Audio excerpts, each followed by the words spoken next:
The British Bears Show, another kind of fan.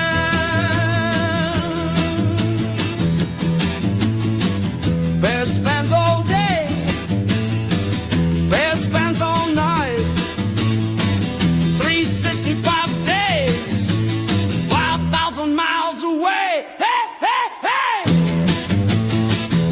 The British Bears, the Irish Bears, the German Bears, the Polish Bears. Wait, what? We are bears. We are bears. We are bears fans.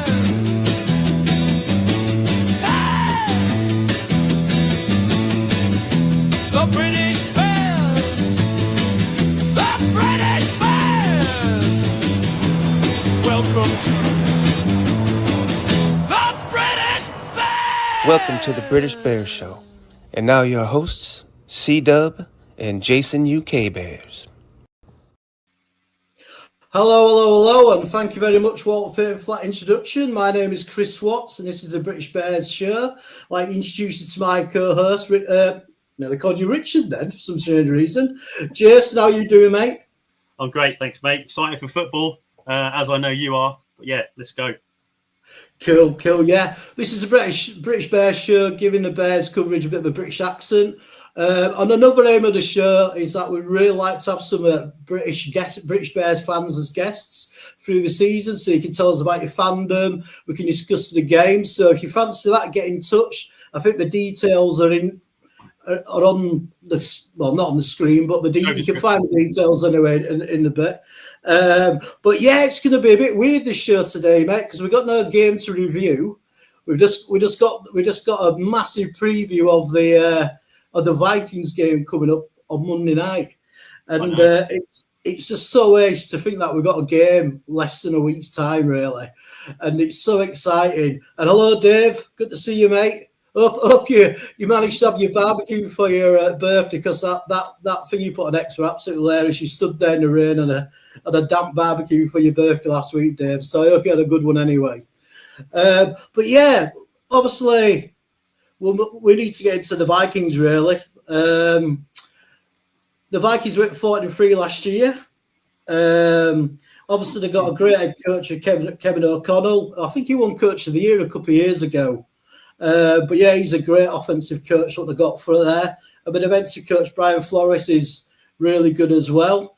What are your sort of initial thoughts about their offense, Jason? Well, it's pretty good, isn't it? Let's be fair. I think we was just chatting before. We said, didn't we? Because we got no game to review this week. We'll just do a bit more of a deep dive than normal into the next opposition. And like we just said in the pre-show, I mean, holy crap, there's a lot of talent on that team, isn't there?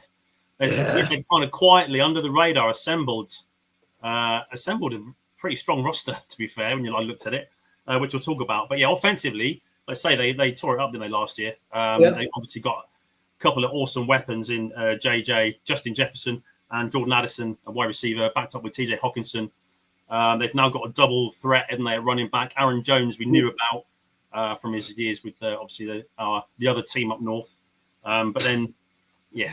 And but he's had some injury. Although he played 17 games last year, his recent history is sort of quite injury hit. So that's why they've got Jordan Mason, isn't it, from the 49ers, who last year he played 12 games, 789 yards, an average of 5.2 a carry and 3 touchdowns. And I think he played against us, didn't he, in the Niners game? I think he did, yeah. Yeah. So they've had some changes on the offensive line, of course, but they would suggest they've got stronger. I think they probably have in the run game because they've got Will Fries and Ryan Kelly, haven't they, center and guard, both from the Colts, who were basically opening holes for opening holes for Jonathan Taylor last year, weren't they? Was it Jonathan Taylor? That's right, isn't it? Yeah, that's second running back. Yeah, exactly. So, pretty strong. Although I think like we said, we're going to talk about the possibility of what's happening next week. clearly the quarterback is an issue, isn't it? So we know that JJ McCarthy, like you said earlier, Chicago boy, like you said to me, pre-show, Chicago lad, all his family are there. First NFL game after everyone knows what happened last year. But he's playing in a very quarterback-friendly system, isn't he? We all know Kevin O'Connell's one of the best coaches in the league, for sure. Really established system. And look what he did. Sam Darnold, who he's just had a career year, didn't he? So, really good system, really a lot of talent. But they've got some weaknesses, I think, too, which we'll talk about. Not many, but there's some opportunities for us to exploit it. And I actually think it's a really good time to play them. Week 1. I do. Yeah. So there's no tape on us. There's no tape on them. Obviously, what they'll do is they'll look at last year. So we know what to expect for them in lots of ways, but without the quarterback. So we know the system that they run on offense and defense with some changes in personnel. They'll just look at what they think Ben Johnson's tendencies are in terms of his last 3 years at Detroit. Yeah. And they know our defense really, but then again, it's new with Dennis Allen. So I guess they'll focus on him, I think, as well. They'll just sort of study what they think he'll do. They know he plays 4-3. They know he likes press man, but it's going to be about how he mixes it up, isn't it? But yeah, offense-wise, they've had some struggles, haven't they, with wide receivers in terms of injuries. Yeah. Well, they got Adam Thielen back this last week or so, who the Vikings know well, but he's getting on a bit. But still a weapon, I think, but not obviously the threat he used to be, I think. Jefferson has had a hamstring injury, hasn't he? So we'll see how good. I think they've been trying to look after him in pre-season. Yeah, I mean, it'll be quite interesting to see because obviously we'll talk about the Bears defense later on, but obviously with Jalen Johnson as well, obviously he's coming back from injury and he'd probably be the guy what's going to be covering Jefferson. So it'd be quite interesting to see that sort of battle unfold. I mean, what I've heard is that Jalen Johnson, I reckon he's practically fully fit again. Like, I think Greg Gabriel on the show earlier today of Alder said, like, he's seen clips of him doing, like, some of the drills when they went, and also I think I saw him when they went to practice, and he was doing the drills at full speed. So hopefully, he's going to be on the mend because with all the injuries, what we seem to sort of cropped up in the defensive backs, we desperately need him there as well. Because Wright, who came in the pre-season, got pretty burned, pretty bad. He only had that weird he got 2 penalties in one play, which I've never seen before. Yes, but yeah, I mean, their offense, man. I mean, total points they were 9th last year. Points per game they were 9th. Total offensive yards they were 12th. Rushing yards passing yards they were 6th. So you think about it, he did have a really good year, Sam Darnold, last year. So it is going to be so interesting to see if the rookie can match them figures. You know what I mean? Because Darnold's been a bit of he's been through quite a few teams, and his career never took off to what they expected when he got initially drafted by the Jets. So it's going to be interesting to see if the rookie can match that, because they're sort of seem to score more through the air than they do running. I mean, they were 29th in rushing touchdowns, their offense last year, but passing touchdowns, they were 5th. So obviously the pass is a strong element of their offense, especially when they get sort of into the red zone as well. Yeah. But please tell me they've got some weaknesses on their offense, Jason. Well, they've said there was Kevin O'Connell has mentioned in a press conference, I believe, pre-season that he wants to run the ball more, because I was going to mention that as well, exactly as you said. It was a pass-heavy offense, totally. So that's why they've got Jordan Mason in to back up Aaron Jones, is because they want to run the ball more. And I guess Kevin O'Connell's a smart guy. He'll know that with basically a rookie quarterback, he'll need to rely on the run game a bit more. So I think that's going to be a key area for us, is stopping the run. I mean, I think they've got to do that as well, because he came from an offense in Michigan which run heavy as well. Totally. McCaffrey did. So, I mean, obviously that, he'd be used to that sort of offense. I can see him doing that as well, Jason. So, yeah, in terms of weapons, we mentioned it, haven't we? Addison, we know, is suspended. Jordan Addison, their wide receiver 2, is suspended for that game. Jalen Naylor is another of their sort of solid. I think he had a quiet year, but he's been building up. They were going to sort of be using him more. He's got a hand injury. They think he's going to be okay for week 1, but they're not, again, it's one we'll have to wait and see. And then they've got Rondale Moore, who's a massive speedster, isn't he? He's lightning fast, but he's out for the season with a knee injury. So that's, I think, why I think a week or two ago, they only had one. Justin Jefferson was like literally the only sort of standing wide receiver. So that's why they got Adam Thielen back. Obviously, the running backs we know about. CJ Ham is a fullback. He's a big part of their offense. 23.5% of the snaps he played last year on offense. He's out on injured reserve, but it's due to come back, so we'll miss our game. And that's all we're concerned about at the moment, isn't it? Yeah. Christian Darrisaw, really solid left tackle. He was out last year. He's believed to be fully fit. But like I say, in the middle of their offensive line, that's where the big changes have happened. They lost David Quessenbury, I think he was a tackle. Garrett Bradbury, their centre, was gone. So they got in Ryan Kelly, the centre from the Colts. And they got Will Fries in, who's the right guard, I think it is, from the Colts. But they'll be relying on a Donovan Jackson, a rookie at left guard. So... Right, all right. Well, that's hopefully an area where our defence can sort of attack them, because I think we're hoping that we're going to get pressure up the middle with our defence. Because obviously I think the Bears are sort of banking on that just due to the sort of state of our defensive ends at this moment in time. So I think they're really open with Jarrett to get more pressure up the middle. And with big cuz Bill Billings as well. So So any weaknesses, man? Because all you're telling me is how good they are. Any weaknesses, mate?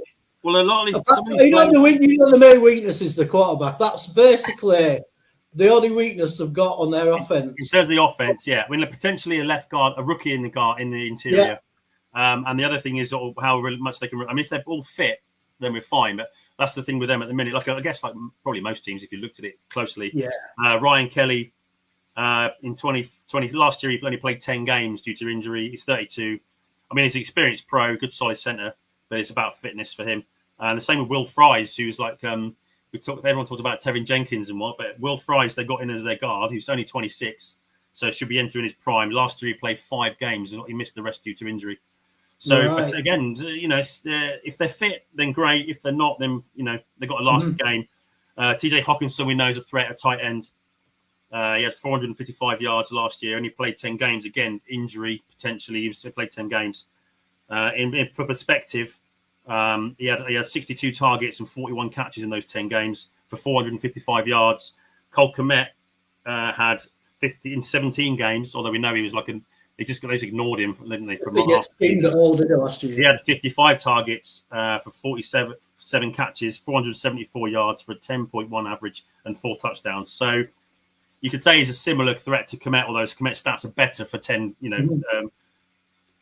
don't know. We don't want to compare it in terms of games, but yeah, the injury potential is there. But they definitely want to rely on the run game more, hence why they got the centre and the guardian from the Colts, because they were 8th in rushing last year, had the 8th best rushing attack behind those two. So that's what I think. It's a deliberate attempt to try and improve the running game with getting. Yeah, I agree. I think obviously they're doing that to take the pressure off the QB, aren't they? Yeah, because like I said, they come from that system in Michigan, but if you can get the running game going, it takes so much off the QB's shoulders, and also as well, it opens up your offense as well with play action. Anything more about that? So to back up the stats you mentioned, that's all right. I know about them Kevin O'Connell trying to change their style, is that since 2022 they've passed on nearly 64% of offensive plays, which is the third highest ratio in the NFL. So they are a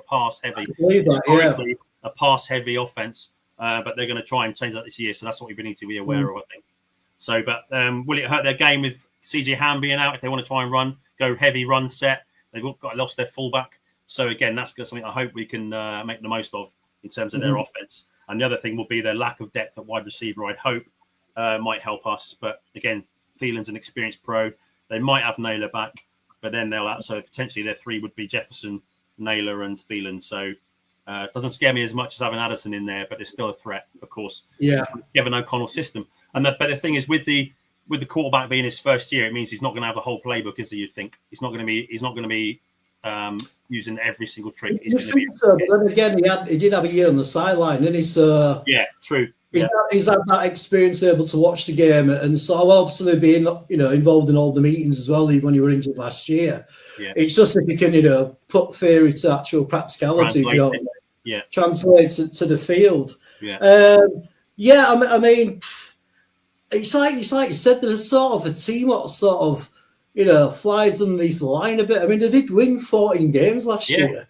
You know what I mean? It's not like the no mugs. It's just it's just luckily they seem to lose every time they ever get to the playoffs, which is quite funny. Well, talking of that, mate. I wanted to mention. Didn't know where to put this actually. I might save it actually. I'll save it for the defense. I'll save this little bit of information when we talk about the D. Evie says, so say hello to everyone in the chat, basically, quickly, just if I may. Yeah, please do. Yeah, please do. Carl's there, Fire Smite, Armando Lara Jr., Dave Bears UK 2, who says he was stuck at work and then the intro put a massive smile on his face. It is a cracker, isn't it? Good man. Thanks, George, again. So, Dave, if you're available at all over September, I am going away for. I'm going to miss 3 shows. So, if you want to come on and chat with Chris about football, about the Bears, then please do. But yeah, just hit us up in the email in the show description. Armando again. Brewhor's in the house. Iron King 23, welcome. I'm not sure. Have we seen him before? I'm not sure, him or her. I don't think so, no. No, but yeah, welcome in. Evie Fairdown Davis is here too. And Devin Macklin, who knows Armando. Mate? But yeah, so welcome everyone. Thanks so much. Evie just asked the question about, is there any update on Brisker? As far as I know, he's healthy. I mean, I think he left training, didn't he? Training camp. Week, yeah. But I've not heard anything. But again, they don't have to report. I think it's Thursday. They've got to report. Because it's a Monday night game, so they usually give the reports out on a Wednesday. Regarding Brisker, I think on our show, I think somebody mentioned he actually put out on X that he was fine and he was good to go. So hopefully, we need him because the defensive backs is just getting so thin with injuries. Anything more you want to add about their offense? No, I think that's it, mate. I think we talked about it. I think potentially some people think their offensive line is pretty good because of the upgrades they made in the middle. But with Darisaw back as well, that was a big miss for them last year. So, yeah, I guess we'll see. Bring it on. Can't wait. No, nothing else to add, mate. Potentially a weakness at depth of wide receiver and that's about it, isn't it? Other than that, QB. And the lack of experience in the QB, hopefully we can confuse him and put the wind up him and get him off his game. But yeah. We need to pressure him. That's the best way. That's the best way of unsettling a rookie quarterback. Just get pressure, which is a great way of segueing into. Yes, agree with Carl. Actually, good O-lines need time to gel. Getting Monday night week 1 needs to be viewed as a gift. I don't know if you were here earlier. I said I believe this is a really good time to play the Vikings. So with the players they got out, with the first new O-line, new quarterback. I think, it's a great time to play them at our place. Monday Night Football. Cannot wait. So, let's move on to their defense then. Their defense, they were pretty stout, man, last year. They were 50 points allowed. They were 4th with 49 sacks. They were 2nd with rushing allowed. 16th for total yards per game.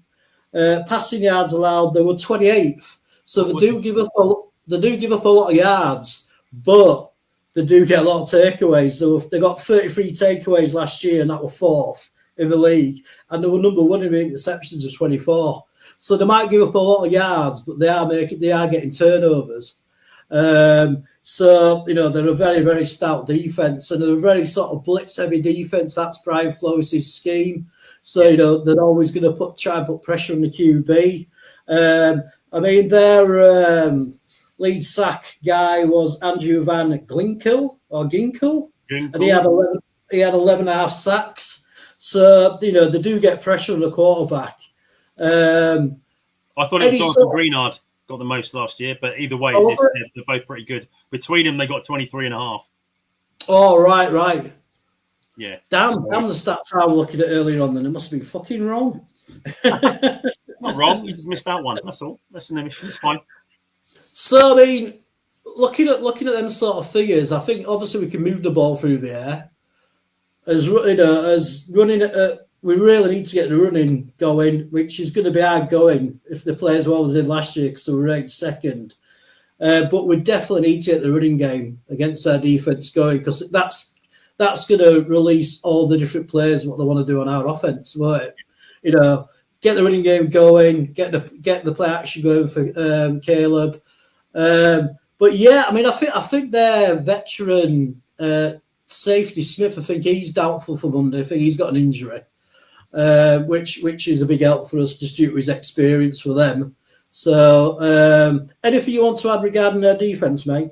Oh, yes, a lot. Like I say, because we haven't got a game to review, I went, like I say, took a deep dive and went pretty much through their roster. So you've already mentioned it, 5th fewest points conceded last year. And we know they're blitz heavy, highest rate in the NFL last year at 42% of the defensive plays were blitzes.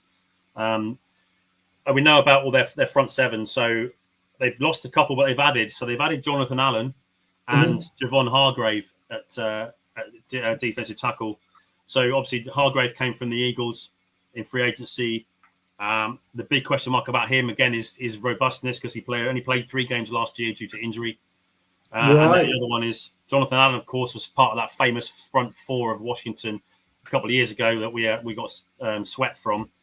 And since they were all broken up, Young left, Sweat left. Yeah, of course. Yeah. But his production's been down, so he needs to sort of prove it.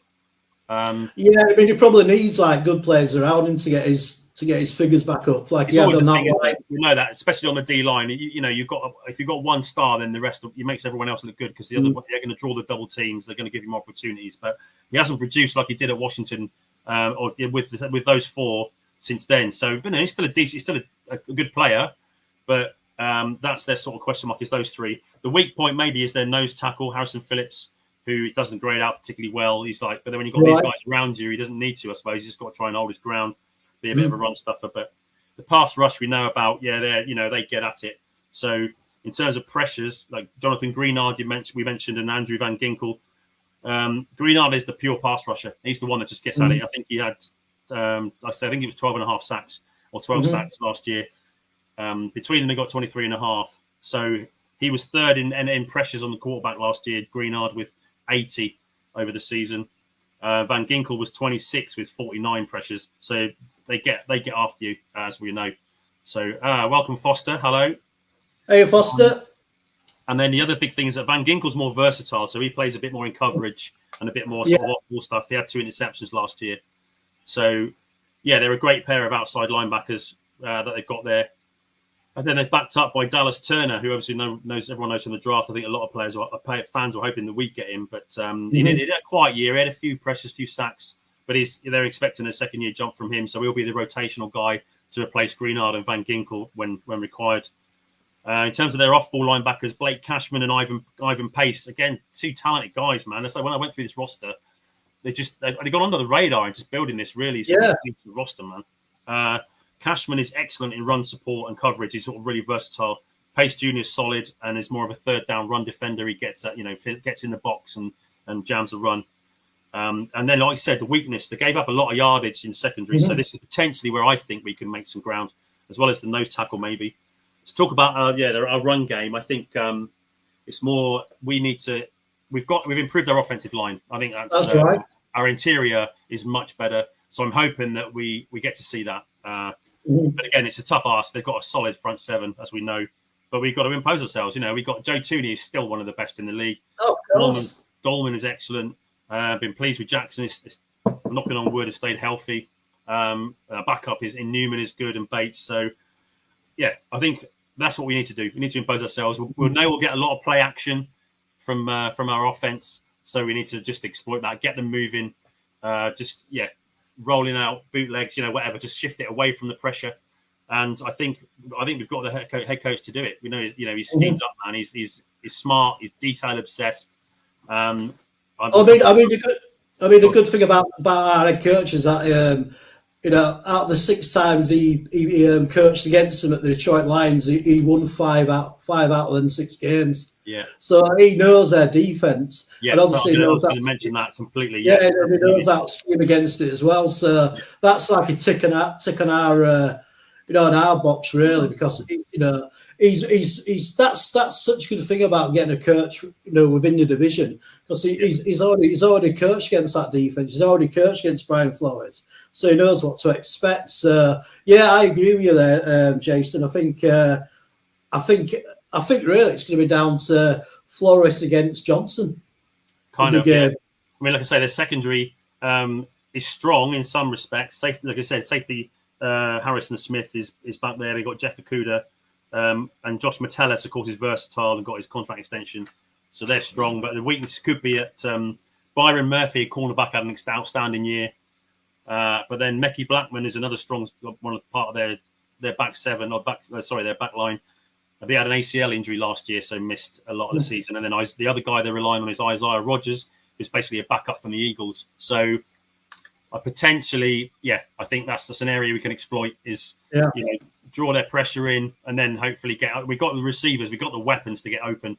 That's it this time. I mean, I completely agree with your assessment there, Jason. I think really they'll probably sort of start off like short, medium passes, just because I think really. Newsflash: Blackman was traded to the Colts. Thank you very much, Carl. Cheers. As usual, there's me with my finger on the pulse. That's it, mate. That's it. You sat, Jason. Terrible. Go on. Exactly. That's right. That's it. I saw this too. As Carl says, Vikings only had 4 cornerbacks on the initial 53. It may have changed, but again, that could be a weakness for us to exploit. Well, I think their defensive backfield is the weakness of their defense. Yeah. When you compare it to the front seven, and like you said, we've got so many new weapons this year. We've got the talent in the not only in the receivers but the tight ends as well. So I think we're going to get a lot of yardage against them against the air if we can get that running game going, get the play action passes going, and then start hitting them downfield. Yeah, it's not quite Carl. He's 36, so hopefully age is catching up with him. But like I said before, apparently he's got a bit of a knock, so he's doubtful for Monday. I hate Harrison Smith, that bloody wanker. Bloody wanker. No need for that kind of stuff. But so you talked about it. So just to finish up on the D, mate, you mentioned it, right? First, the Vikings went 14-3 last year.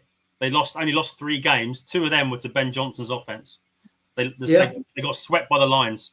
And the other time was the Rams, who at the end then lost to in the playoffs. So they lost twice to 2 teams, and that's the only time they lost. So potentially, there's a couple of coaches out there that have got a bit of a number on that Vikings defense. So just to go quickly to finish up then on that is that the last 2 years is where Flores has been the defensive coordinator there. Those 2 matchups against Ben Johnson, like you said, they have the 5th fewest points conceded last year in their defense. When the Lions played them, in 2023, they put up 30 points twice, and then they played them last year. They put up 31 points twice. So Ben Johnson hasn't put up less than 30 points against Flores' defense. So hopefully he's the kryptonite that's the magic.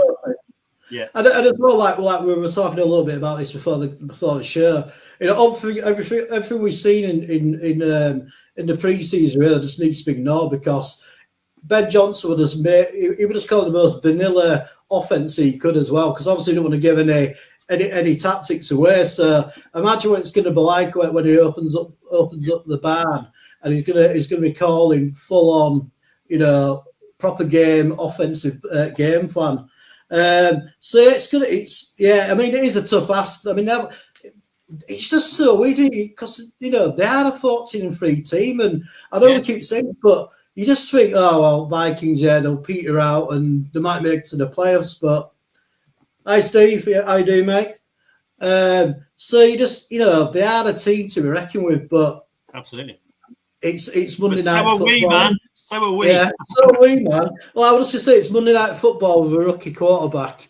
Yeah. And it's time to make hay, the Bears. It's time for us to... uncomfortable. Yeah, anything else you want to add about their defence, mate?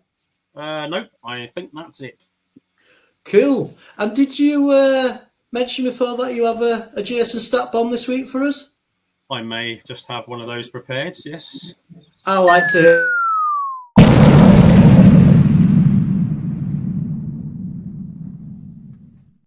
Sorry, mate. I always seem to cut you off for that. I get excited. No, not at all, mate. Not a problem. But say like every week, Jason, he brings it. He brings a stat bomb to every show every week. So, Jason, blow my mind, my brother.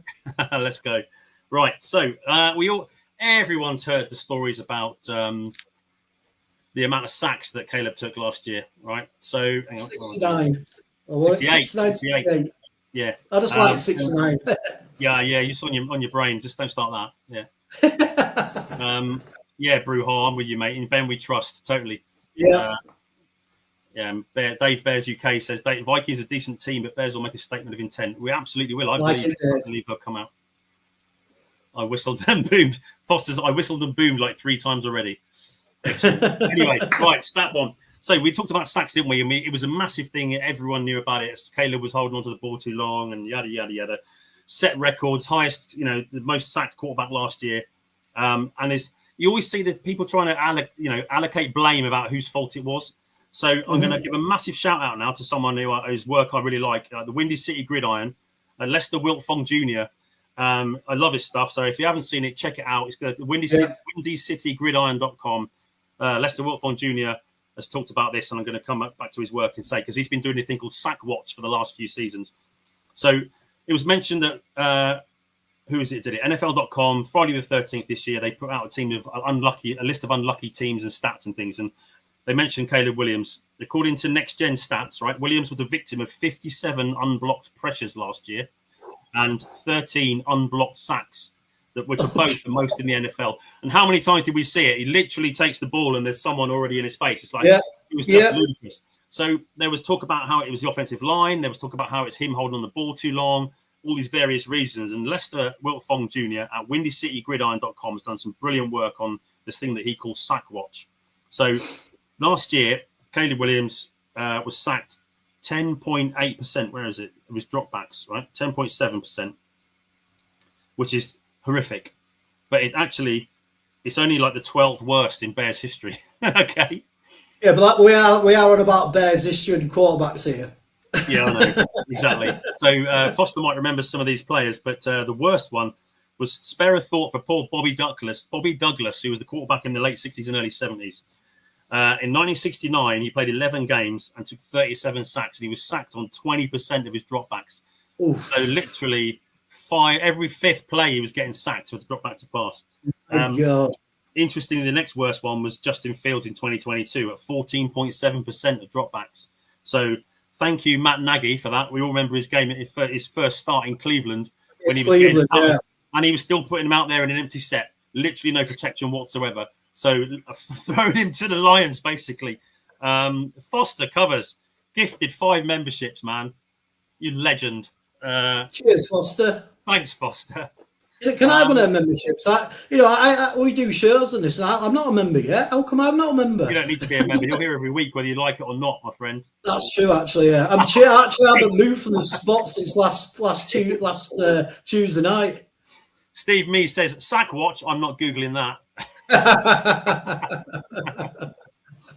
But yeah, so essentially, it wasn't as bad as some historical, but then it's still pretty poor. The league average, by the way, is 6.87 for last year. So 6.87% of dropbacks, a quarterback was sacked when the Bears were 10.8. So what he did do was he looked at where the fault lied, which is really interesting, actually. And I'm going to do that from down here. So, where is it? I did it on my phone. I didn't want to have to write all this out. So essentially, it wasn't that.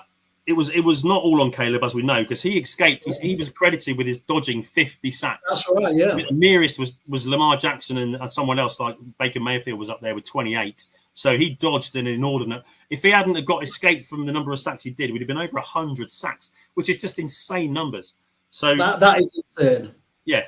So we know that our offensive line was pretty poor in lots of ways. We had pass block win rate wasn't great. Our highest graded in that respect was Coleman Shelton, was 15th, was the only interior offensive lineman who made the top 20 for the Bears. So essentially, creating Lester Wiltfong, sorry, with his sack watch, it just now sounds funny saying it. His sack watch program, he's just essentially looked at he studied tape, right? So whenever someone says it was a fault for a sack, it's an opinion, right? Because I don't know if it's the quarterback's blown the coverage, someone's blown a block or missed an assignment, the scheme is wrong, or they've sent extra players and it wasn't picked up. So, and sometimes there is just sacks just happen. Occasionally you can't hold a play, something will happen. A defender makes a great play and he gets a sack. So this is like Lester Wiltfong Jr.'s honest opinion of watching all the film and what he thought the blame lied with him. And 15.5 of those sacks was down to Caleb Williams, in his opinion. So the next highest one was sacks happen, which was 13 times. So that's like basically no one was obviously to blame, but it was just the play got blown up and they got a sack. The next worst, and you're going to get some shivers going through this list, mate, and be grateful that they're no longer on the team. The next highest cause of sacks last year was with 8 was Larry Borum. Matt Pryor with 5, who actually I thought was a decent backup in some respects. I think Matt Pryor were good in the run game rather than pass protection. Yeah, wasn't true. I think that was his strength. The next 2 give cause for concern because they're Braxton Jones and Darnell Wright with 5 and 4 respectively. Coleman Shelton gave up 3.5. Nate Davis 2.5 in his limited appearances, so that's probably quite bad. Doug Kramer 2, Tevin Jenkins 2, Kirana Magaji 2 when he was thrown out there with literally no preseason or prep. And then Cole Kmet 1.5, Jake Curran 1, Mercedes Lewis 1, Ryan Bates 1, and then DeAndre Swift and Rashawn Johnson with half each. So it's kind of evenly spread. So I think we need to, obviously this will change. I don't believe for 1 minute this is going to be anywhere near that number because of the scheme we're going to have.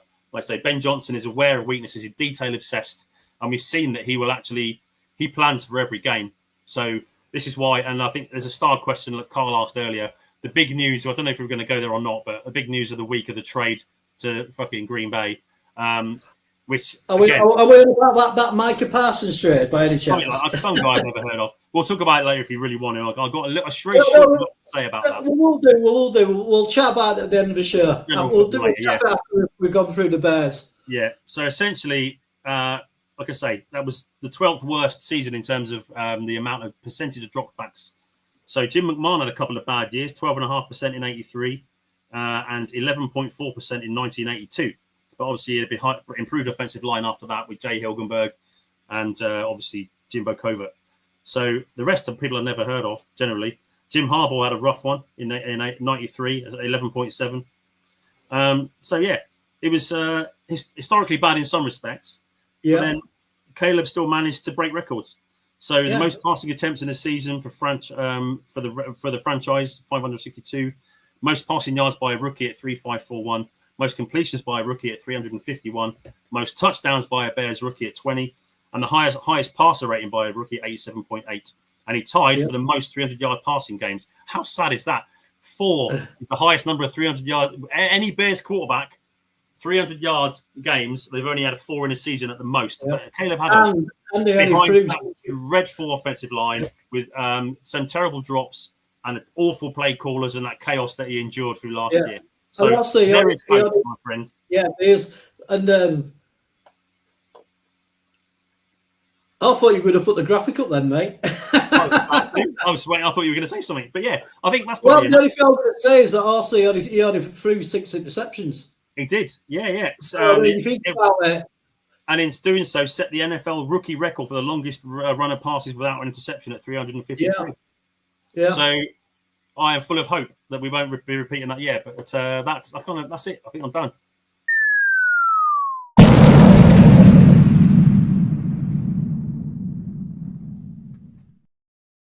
Oh, excuse me. Awesome job, Jason, as usual.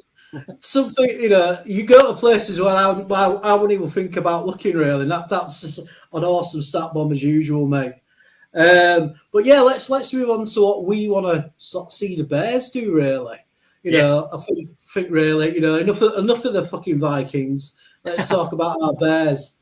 But basically, on the offense, I just want to see good pass protection by the offensive line. I want to see Caleb getting the ball out of his hand quick.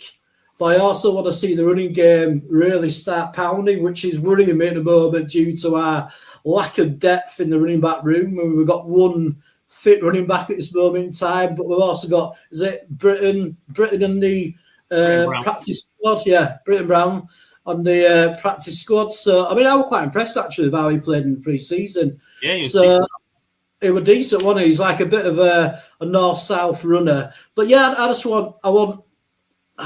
want it all, man. I want it all.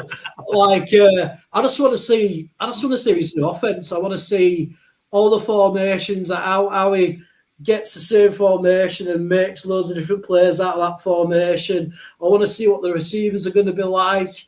like now he's going to open up the playbook, what routes are going to run, and, is DJ Moore going to be the number one target still? I mean, there's even rumours that it's not rumours, but DJ Moore has been taking some running back handoffs in practice. And I think as well, Burden as well, the rookie receiver, has been doing some running back drills as well. So, and I think DJ Moore played running back at high school, so it's not something, what he's not used to. But yeah, I just want to see the running game click, get the play action going, and just see what our new skill players can do, man. What are your thoughts? Yeah, I agree, mate. I think I'm not quite so worried because we don't injury reports. I know it depends on who's training, isn't it? I know that we were down to one running back was carrying out training, weren't they? There was only one. Only Swift was doing the training, but I think I'm not massively worried at the moment. Like I said, I'm sure that we will see Moore and Burden get snaps out of the backfield. So, and which is, you just want to get the ball in the hands of your playmakers, don't you? So that's right. There's so many mouths to feed. I don't see why you wouldn't do that. So yeah, I am massively excited to see. And as a Bears fan, you don't say this very often. See, look at this twat. He's gone. All right. Anyway. It's just, what's wrong with that fucker? Anyway. Why? What happened? It's just some, that dickhead from fucking Michigan coming in the chat. I just get rid of him every time. What we're about Don Bear, the legend of Don Bear. Yeah, you can go fuck yourself, Don in his Bear. mum's basement. Anyway, enough about that. I don't even mention his name. You fucking loser. Come on, listen! Why is he hanging around in someone else's fucking podcast? I don't get it, mate. I don't get it. And the thing is that he won't come on any shows as well. So he hides behind the keyboard, which is so annoying. That's the worst. Whatever. It's all shit. So Bears offense. I think we're gonna have we know that if Braxton Jones is the starting left tackle, which he might well be. I think he's gonna be. He's better in the run game than the pass. So, and our interior offensive line is better. I'm just as a Bears fan, I've never been so excited to see what our offense looks like at the start of the season. Yeah, I'm exactly the same. It's just, I can't wait. The weapons, man, the fucking weapons we've got. It's insane. Yeah. So it's, I mean, I kind of feel a bit sorry for them because they're, if you talk about sort of landmark seasons, how many receivers are going to get 1,000 yards? How many tight ends are going to get the action? The running back, I don't care. It's a nice problem to have, isn't it? And I think they won't worry about that if they're winning. I don't care about as long as the team's winning. Yeah, I don't care about the we don't. I know, but what I'm saying is them. If they want to get their milestones, they won't care. If, DJ Moore gets 800 yards and 6 touchdowns. If everyone else is doing it, and we win it, get into the late in the running and playoffs, then no one cares. So that's what I want to see: winning football. And I cannot wait, man. I'm not worried about the running backs because I think they're being cagey. How many counts has he got? Fucking cock. So it's a fun game, isn't it? Yeah. So Foster, as Carl mentioned earlier, I think someone said Bears announced today Jones is starter and team captain. Tooney, Caleb. No, I don't think Jones was he? As a captain, I think it's Caleb and Tooney. And then five captains. 2 on offense, 2 on defense. It was Tooney and Caleb were on offense. The kicker for special teams. Bayard and Jarrett on defense, and Cairo Santos the captains. Yeah, that's better than last year where we had about fucking 50 captains. 10 captains a game, I know. Yeah, exactly. But no, it's. Oh, where was it going? Can't even remember now. Yeah, exactly. Jones not captain. Bayard and Santos. There you go. That's it. We got them. That's it. So. Yeah, I'm just excited to see what we can do, man. It's going to be awesome. So to have a proper play caller, the amount of weapons we got, just get the ball in your hands of your playmakers. We've got a guy who is obsessed with details calling our plays. He schemes deliberately for what we're going to face, like meticulously so. I cannot wait, man, to see this offense. It's just exciting, isn't it?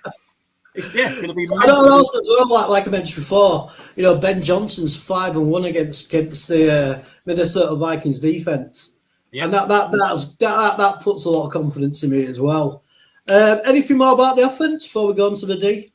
No, I think you covered it. I think we've just got to watch for injury reports. We are unfortunate in our timings, aren't we? That we don't. There we go. We don't have injury reports on a Tuesday, do we? Even when we're playing Sundays, so we just. No, but usually a Wednesday, I think, when they usually release them, isn't it? Yeah. So we're kind of flying in blind a little bit with the latest news. So I don't know about you, but I'm not on X, so I don't keep up to like the date with any of the latest sort of gossips. What's happening. So we're happy to fly blind and be corrected. We were corrected by our chat, who are amazing just for being here and helping us out. Yeah. I know, right? Effie says, I know, right, Jason? We're all jonesing for Monday Night Football. Yeah. Damn right, Evie. Damn right. We were talking about that earlier because we're saying about whether we're going to stay up because obviously it's 1:15 a.m. kickoff over here. So you're going to probably just watch it in the morning, aren't you? Go to bed like normal. Well, you know what? It ain't going to happen. Is I'm going to watch it because if I know you're staying up, one of the great enjoyments is texting through the game, isn't it? Exactly. And I really enjoy that because it's like I usually just watch the games on my own because obviously I live on my own. So it's really nice to have that sort of instant report with somebody. So I'll be watching it live, man. I've got nothing to get up for the next day anyway. I don't know. I'm kidding myself. If I had no fucking life, I've been sat here since last Tuesday night waiting for this shirt. But let's move on to the defense, man. It's the run defense what needs to play well, especially against their running game. And we've been a bit slack through the preseason, I thought, up the middle of our defensive line. But obviously, we've got Jarrett. Jarrett's going to be playing. Yeah. So we really need to control their running attack. We need to get more pressure on the QB than what we've shown in the preseason. I think that's a biggie. Sweat's got to start playing up to his price tag. It'll be interesting to see how the opposite defensive end does. But I think the defensive line have really got to play well on Monday night. Really got to play well. I think our linebackers are up to the task, definitely, with Edmonds and Edwards. And it'll just be, and also as well, I think our defensive backs, we get Jalen Johnson back. He can cover Jefferson. Hopefully Bristol's going to be healthy. So, I mean, apart from the running game, I'm quite sort of... and also as well with Allen's scheme as well, because obviously he was vanilla in the preseason. So he's going to probably blitz a bit more or try and get more pressure on the quarterback. I'm quite confident that the D's going to hold them. I really do.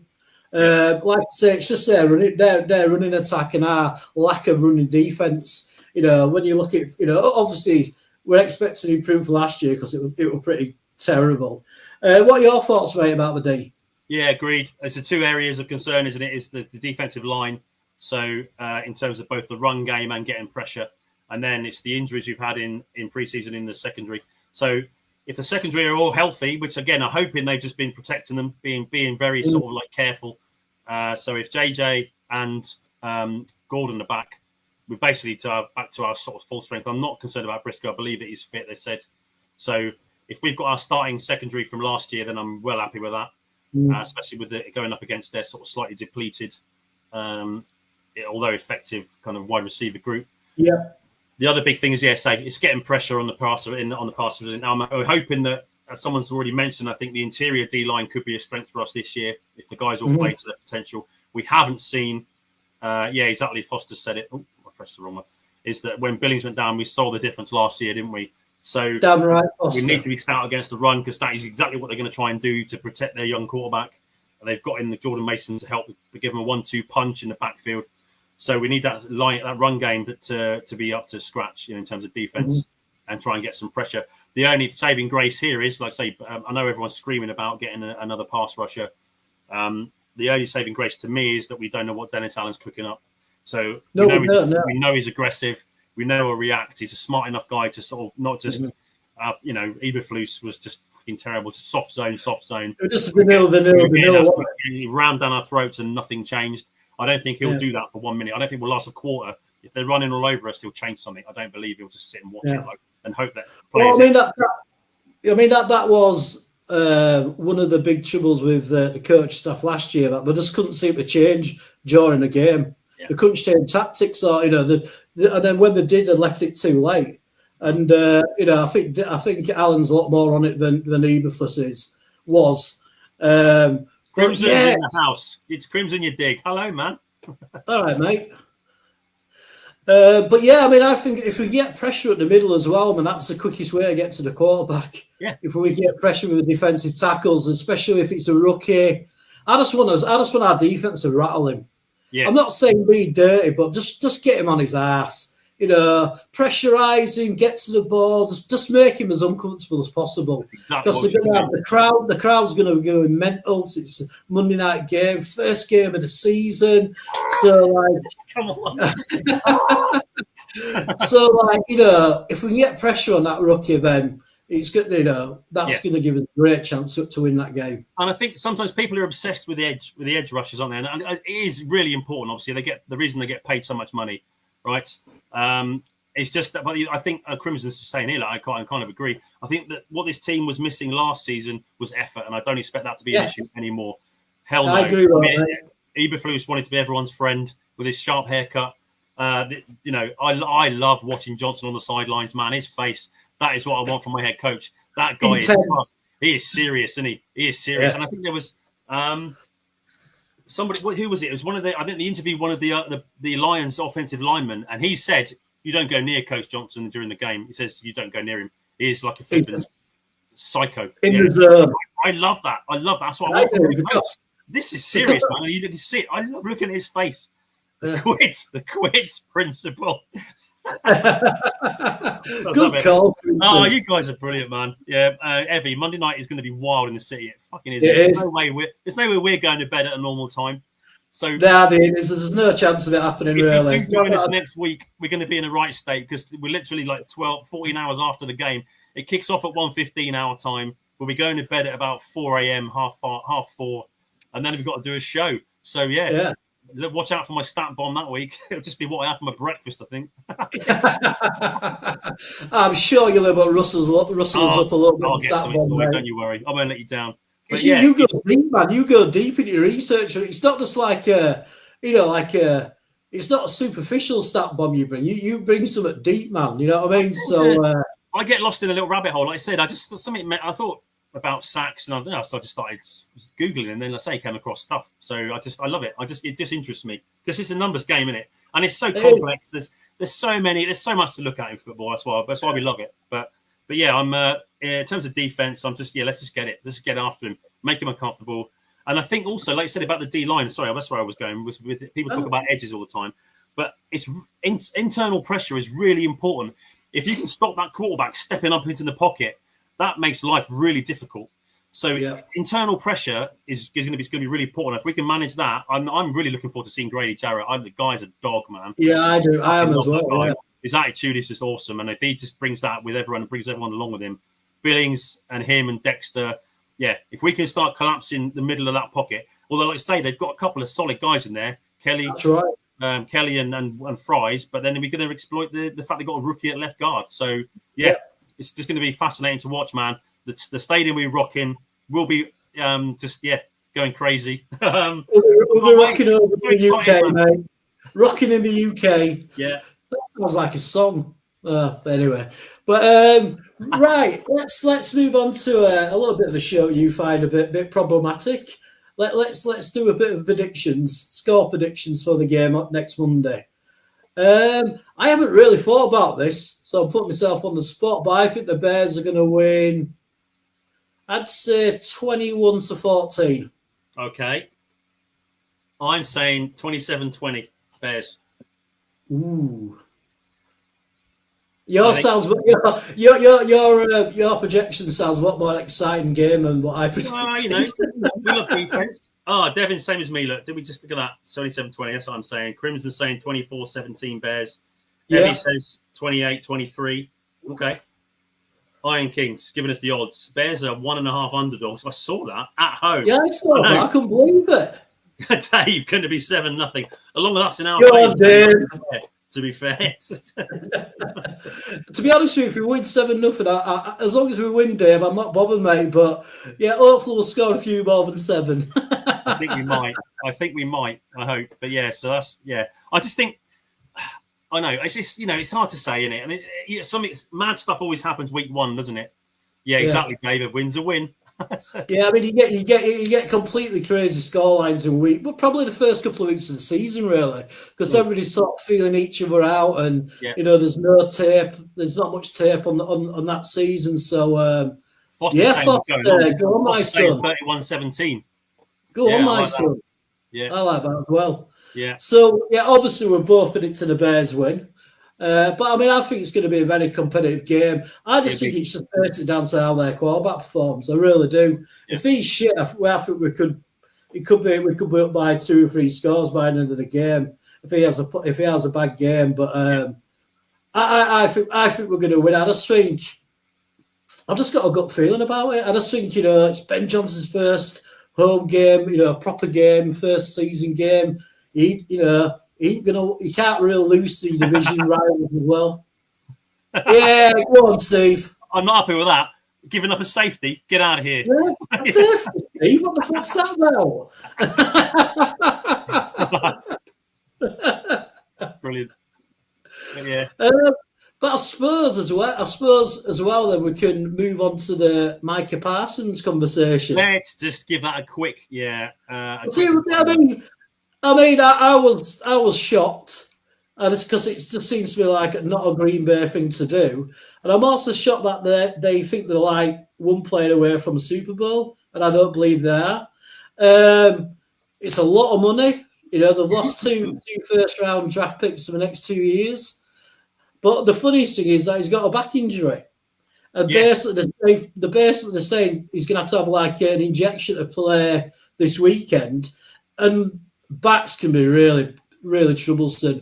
I know, like Greg Gable said, he spoke to somebody who were a physician, and they said it can be not a problem at all, but it also can be a really big problem. Yeah. It's one of them sort of things with the back. And obviously as well, he's not trained at all through pre-season. He didn't train at all at Cowboys training camp. And also as well, I was thinking about this last year, and I just kept thinking last week, thinking how much can a single player who's not a quarterback affect a game? Can a linebacker affect a game that much? I know, like back in the day, you had Reggie White and Lawrence Taylor. They could sort of change a game around, but I mean, I just think you can scheme against them. I think we can scheme against him. Exactly. And apparently, he's great at pass rushing, but his rush defense is pretty poor. Just fucking run at him, man. Run on his ass. Get him on his fucking back. Get a few big old linemen, playing to the whistle, slamming him down. We'll see how long he lasts. So, I mean, he's a great player. I think the Green Bay fleeced Dallas. God knows what they thought about the deal. I think they were thinking it was going to be like, they think they've got like the Herschel Walker deal back in the 90s where they got loads of picks on the Vikings and then they managed to have them Super Bowl wins in the 90s, but it ain't that at all, man. It's nothing like that at all. Yeah. So, end of the day, he plays for Green Bay, so fuck him. I don't give a shit. You know what I mean? He's a Green Bay backer. Fuck him. You know what I mean? Yeah. And we'd have to play him for a while. Because is it sort of November, December time we play the Packers? Week 14. It's week 14. Right, yeah. So we've got like 3 quarters of the season, to get into a stride. So I'd rather play him like that stage of the season rather than the beginning, really. But yeah, fuck him. I don't give a shit. It's Green Bay. Who gives a shit, mate? You know what I mean? Fuck Green Bay. It's one player. Yeah. I cannot believe, and I know that part of the problem is we haven't got any football to talk about. But I cannot believe how much the Bears fan base is losing their fucking mind about it. It's like I'm very much with Crimson here. Like, it's Crimson your dig. It's like, I wasn't worried about week 3. I'm not worried about week 14 or 16. Exactly. It's like, whatever. They've signed an elite player. And there's no doubt about that. They've signed an elite player.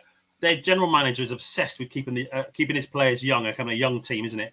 2 years in a row, they've had the snap weighted. They've had the youngest team out there. Mm-hmm. Kenny Clark's 30, but God, that guy was a pain in the ass for us. So we haven't got to see him again, apart from playing the Cowboys, obviously. We won't see him twice a season. But so we've got a brand new interior line. We've much improved. Let's fucking run it down their throats. And like I say, Parsons is an elite pass rusher. There's absolutely no doubt. Oh yeah, it's completely. But they've given up 2 first-round picks. Right, that's significant. We know what everyone's comparing it to the Mac trade. And that fucked us for a couple of years, having no first-round picks. So, and yeah, in 2 years' time, I think it was, they're paying him and Love about 40% of their salary cap. So, wow, is that how it works out? Yeah, something like that. Because when he gets his new deal kicks in, they're paying them to around 40% of their salary cap. So, and yeah, I laughed to myself when I saw this news break that he's going to start to need injections to play. It's like, wow. And the thing is, they will have assessed him. They've done a physical. I'm sure they think it's nothing. But like I say, it's a back, man. That's pretty serious. Yeah. So we'll see. I don't care right now. I just care about Monday next week. Green Bay. Let's see what we're at. And tell you again, like I said, if we believe we've got the coach we think we have, he'll just scheme around him. He'll either be running away from him, bootleg, or putting double teaming him, or just running right at him. Get Komet in the backfield. With Jones is a better run blocker than he is a pass blocker if he's left tackle. Just run at him, smash him into the ground. Let's do it. Do what it takes. But I think the ball will be out of Caleb's hands fast. Johnson will scheme it up. He'll know what to go. We'll have some tape on him. We'll know what to do. We'll have a game plan. But yeah, and it's just one player. That's why I agree. Like people overreacting. He's just one player.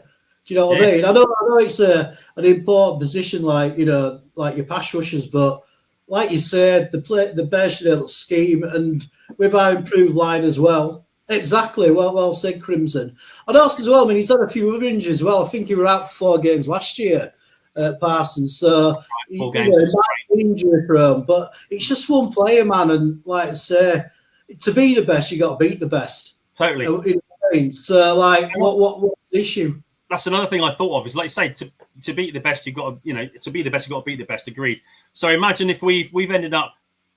Get rid of that. Sorry, I'm messing with the chat there. Beg your pardon. So, imagine what we're going to be like, right? Say we get to the playoffs, and we've played against the Lions, the Packers, and the Vikings in our regular season, as well as the rest of our schedule. We've had to play the Ravens, the Bengals, 49ers, Washington. Yeah. Well, it's going for like the elite teams, so the we're going to go in their yard and teach them a lesson. So yeah, but it is what it is. So we're going to be rolling. We've been playing some of the best teams. If we got to the playoffs, we'll be on a roll. I don't know, whatever. I don't care. It's too far away. I don't give a shit. Let's talk about Monday. It's like, you've got one game at a time. It's such a cliche, but it's true. Let's see where we're at. True. Yeah. It's true. Bring it on. I'm happy. Let's see where we end up with. It'll be Green Bay. I don't care. Let's just give it to him. I don't care. Yeah. I'm up for it. Yeah. I'm just buzzing, man. I can feel the energy 200 miles away up north, mate. But we'll wrap the show up, man. Unless there's anything else you want to include, Jason. No, I think I'm good, man. Just that's it. Yeah, happy. I just can't wait for football. It's just enough talk. Let's just watch some action. Yeah, I'm just looking forward to seeing what we're going to get from our coordinators. Go on, mate. Yeah, but I mean, it's just going to be so nice. I'm going to sort of just talk about protection all the time, what could be and what might be. Yeah. And now it's going to be down to solid facts when it comes, because we've got proper games.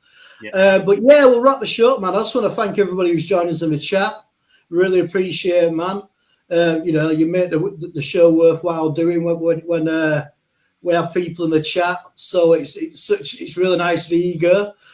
Please subscribe to the channel and give us a like, because that's always nice for the ego as well. And yeah, it's so exciting. This time next week we would have played his first game of the season. Hopefully we get a dub. And I just can't wait, mate. I really can't. I'm so fed up of the off season. I'm fed up of the free season. Now it's time for the real thing, man. Yeah, exactly. So any shout outs for yourself, Jason? No, just again, thanks everyone in the chat. Chris Kelly just popped in there. It's a new one from the show, but yeah, thanks for joining us. Hello, Chris. Hope you enjoyed it. If you're in the UK, give us a shout, send an email.